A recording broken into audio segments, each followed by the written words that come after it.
Hey glow getters, welcome back to another video. It is your girl Sasha and welcome back to our glow getting community. If you are new to my channel, welcome. Alright guys, so this video I probably would have done a lot of similar videos talking about the J1 work and travel program and all of them bag of excitement there. Now this video I'll be looking at tips to help you with your J1 visa interview. Now guys, I know a lot of you would have probably done interviews already. You've gotten the visa, maybe some of you haven't. If you haven't gotten the visa, I will say it's okay to be sad. And guys, from experience I'll tell you that life goes on and you will get over it. Trust me, you will. And if you have gotten the visa, that's awesome and I wish you all the best. Have an amazing summer. Now if you are going to just preparing to go to the embassy, then I know this video will be helpful to you. Now disclaimer guys, I am not a travel agent. But I can tell you, I have been denied a J1 visa before. I've also been successfully granted J1 visa before.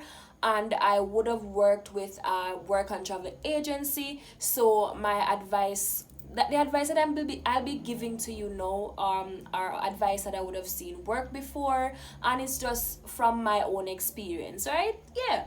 All right guys, so just general information about the J1 work and travel program. If you do not know, this is a program where mostly university students will go abroad, the work, and it's basically a cultural exchange program. Now guys, this is very important. When you go to the embassy, be careful not to use words such as I want to go and work, I want to go and make money. Don't use the phrases or words like that. What you want to emphasize on is that your reason for going on the program is because you want to gain cultural experience. You can say stuff like you've always wanted to go to America, and by going on the work and travel program, this is a great way to interact with people from other culture, make new friends, lifelong bonds, stuff like that. Twist it up, but don't say words such as work, make money, make my school fee. No, we eliminate stuff like that over here. Now guys, I know a lot of you would have asked in my video where I was telling you that I got denied a visa. Come have a good little backstory though, so this video might be a little lengthy, so I apologize in advance, but I know it will be helpful too. The reason why I was denied a J1 visa is because I wasn't doing the required amount of courses at the time, because at that time they were denying students a lot for not doing the required amount of courses, and yeah, that's the reason why I was denied. And how I know the reason why I was denied, they give you a paper. The paper doesn't always say why you were denied. And also with the help of my agency, they helped me to see, okay Sasha, we see why you were denied. But then I didn't know I would have been denied because students would have been going on the program before with just doing 2 courses per semester.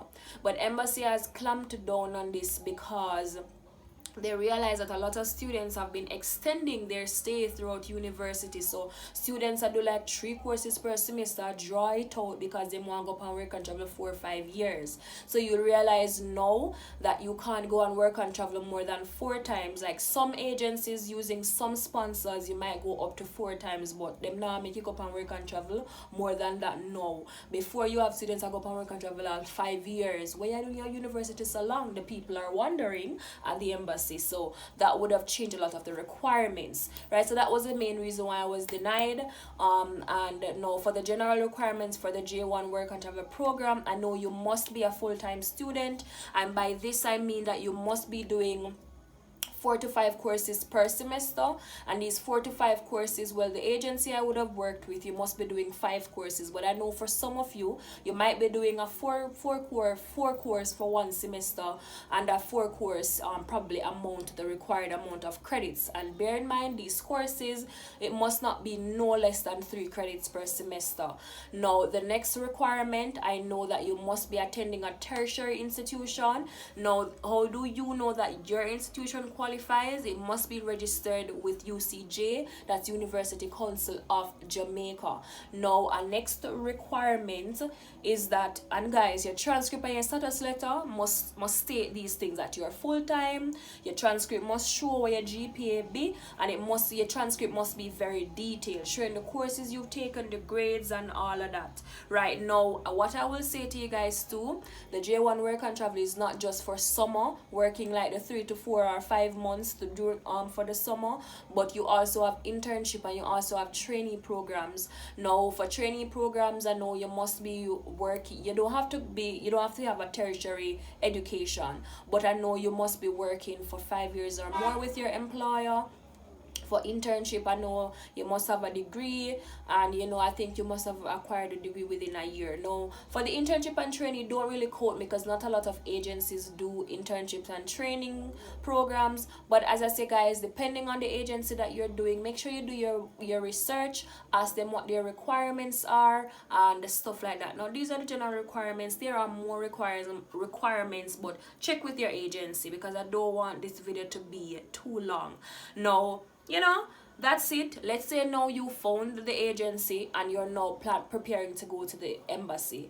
Now, guys, you can do your embassy application by yourself, but I know for some of us, we want to be extra careful, so we will pay the agency the little money for do the application for us. Right now, there's a question on your application that will ask you if anyone assists you to fill out your visa application, and that question is always no, right? Because the people, they want to know that you are, educated enough, that you are able enough to answer the questions honestly, and nobody never help you for tell a lie and them little stuff there. So the first thing that I will suggest to you, I will say to you, I will give you as an advice when applying for your J1 visa, ensure you fill out your application as honest as possible, but at the same time smart. So there's a question on the application, for example, that will ask you if you have any close family members abroad.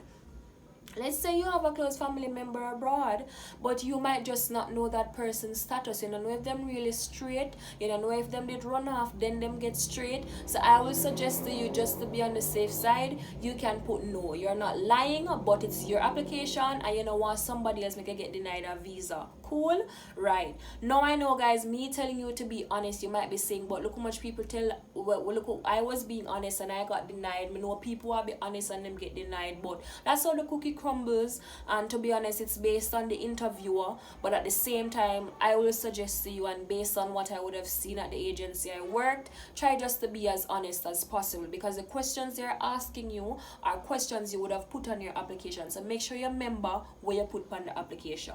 The second thing I will say to you as an advice, try not to speak too quickly, pace yourself. So right now I'm speaking very quickly because I have a lot of things to cover, and I want to hurry up and give you guys the information. So try to speak at an okay pace, and ensure that you enunciate. Make sure the people can hear what you say. Make sure them can hear the words you're saying, because they are also listening for your English. They want to know, right? You're a university student, you're a tertiary student, let's hear you. So enunciate your words properly. Third thing, do not be overly friendly. Now I know when you go to the interview for that specific morning, there you will find some interviewers that will not smile any at all. Do not let that intimidate you, right? Just answer your question, do what you go there for do. While you will have some interviewers who will be very friendly. Hi, good morning, how are you? Right? You don't have to give them back that same energy, but you can give them a smile. Hi, good morning, I am doing well, how are you? No bag of excitement. Now the next thing I will say to you, just as an advice, be ready to discuss family. As me say, be ready to discuss what you put on the application. Now guys, I know some of you might go to the embassy and they only ask you one question and grant you the visa, while some of you, as someone would have told me before, they ask them 26 questions and them still get the visa, right? So these tips that I'm giving to you guys, I'm not saying that they must ask you all these questions, but just be prepared to answer these questions, because they're asking you 99% of the time, they're asking you questions that you would have put on your application. So So be ready to discuss family. So some of the questions they will ask you, family. They will ask you if you've indicated. They will ask you, do you have relatives abroad? They sometimes will ask you if you have children. They sometimes will ask you the name of your mother, your father. So they will ask you these questions. So ensure, as I say, whatever you put on the application is what you tell them. The next thing, be prepared to answer questions about your school, right? So the people you say you go to school, so they want to know, what is your major? This is a question they might ask you. This is a question they ask me.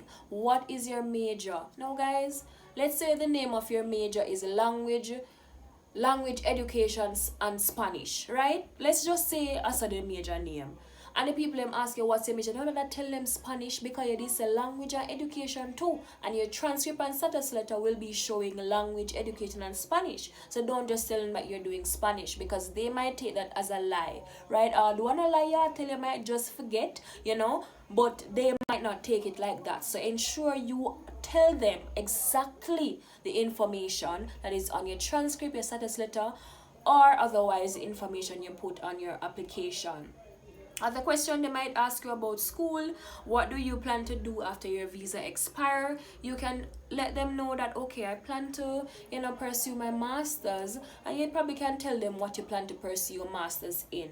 They might also ask you about your GPA. If you've had a low grade, they might ask you why you had gotten that low grade. Now if you tell them all and pull up on everything from here, so go back there, so no, but just try to be as honest as possible, but at the same time give them an answer that not gonna make it sound like you're just the idle. You get what I say? Yeah. So, and by saying this, guys, I will also say answer what they tell you. So if they ask you why do you want to go on the work and travel program, I want to go on the work and travel program because I want to experience another culture. It's always been a dream of mine to visit the US, and this is a great way of doing so. Yeah, right? No bother tell them you want to go on the program because you want work and you want make money and pay your school fee. No, them think there's zero tolerance. You don't want to use words as work, make money. As I said before, cultural experience. So you keep it short, keep it a book. So if they ask you open-ended question, they give them an open-ended answer, not too long. And if they ask you a short question, give them a short answer. Yes or no question, yes or no answer, right? Simple as that. The next thing I will say to you guys, be organized.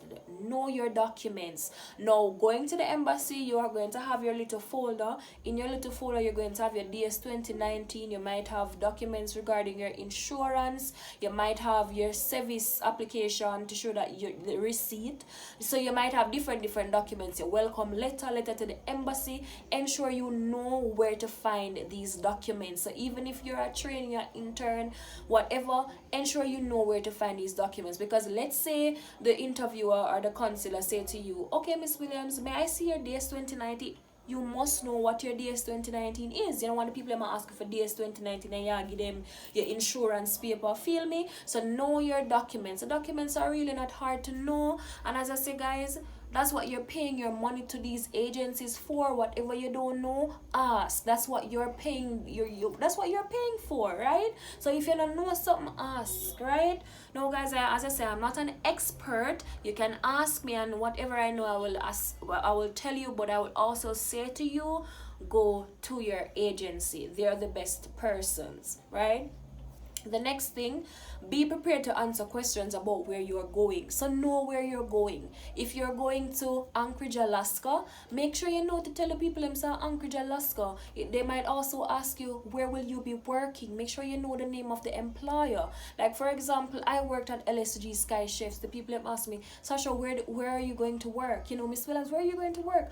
Me go tell them say Sky Chefs. I know Sky Chefs sitting near my name, LSG Sky Chefs. Now, I'm not exaggerating, guys, but yes, you have to be as accurate as possible. And that's why I say, know your documents, know what is on your application.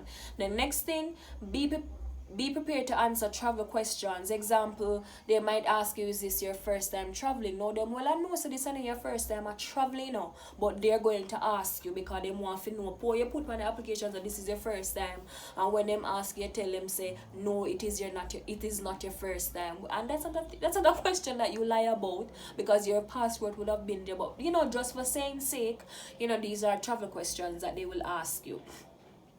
They might even ask you, are you excited to travel? Yes, I'm very excited to travel. I am. You're not gonna be so extra, but yes, I am excited to travel. Alright? Be prepared to answer questions about your finances. One of the questions on the application is that it asks who is paying for your trip. Now, as a student, you are not paying for your trip, because even though you might work and go to school, that's not something you're going to tell them. But where you forget so much money from for pay for your trip. So your agency will always recommend that you say it's a relative, or a relative, right? So if it's your mother, you can be specific to say it's your mother, because the application will ask you to be specific too, right? So that's something that they will ask you about your finances. The next thing, I would have said this already, do not use words such as work. They will also sometimes ask you about your criminal work record. So they might ask you if you've ever been arrested. They already know because you put it on the application. But as I say, make sure you remember and make sure you are honest, right? Now, another tip that I will give you guys, do not walk with any bags, because for Jamaica embassy, US embassy here in Jamaica, I know that you can't go in with any bag or your cell phone, so ensure you leave those things at home. But you can definitely walk with a pen, and make sure you have all your documents. Remember your passport, because that is important. The next thing I will suggest to you, dress very modestly. You're not wearing a 3-piece suit, you're not wearing a heels and a bag of excitement, because you're going to be standing for long. You're going to be standing long, so try to be very comfortable. You can wear a nice top like what I am wearing, and you can wear your jeans and a flat shoes. No bag of excitement. You comb your hair nice and you go on with yourself, right? Now these are just, that's all I had. I thought I had more. Wow. But yes guys, these are general tips for you that I will suggest. As I told you guys, I was denied a visa. I gave you guys the reason why I was denied the visa. I was also granted the visa, and of course I would have been doing things differently when I was granted the visa, because I was granted the visa before I was denied the visa. So that's basically it guys. I know there are so many other tips and tricks to this. Well, I'm not going to use the word tricks, but I know there are so many other tips. So if you have been denied a visa and you want to share any tips with anyone, the comment section is there, because this is a community. If you've been granted a visa and you want to assist someone else, leave a comment below. Let's support each other. And guys, I hope you were able to take away something from this video. As I said, I'm not a travel agent, but I hope this video was very helpful to you. Now, just a plug here. The agency that I would have used is SWAT. So that's SWAT Productions Limited. It's located on the UWI campus, and I know they're still taking on students for this year summer work and travel program. So if you're interested, you can find them on Instagram, SWAT Ltd, and just follow them. They'll be able to give you lots and lots of more information about the program. I hope this video was very helpful guys. Thank you so much for watching. Don't forget to like, share, comment and subscribe. Share this video with someone, and I'll see you in my next video. Bye guys.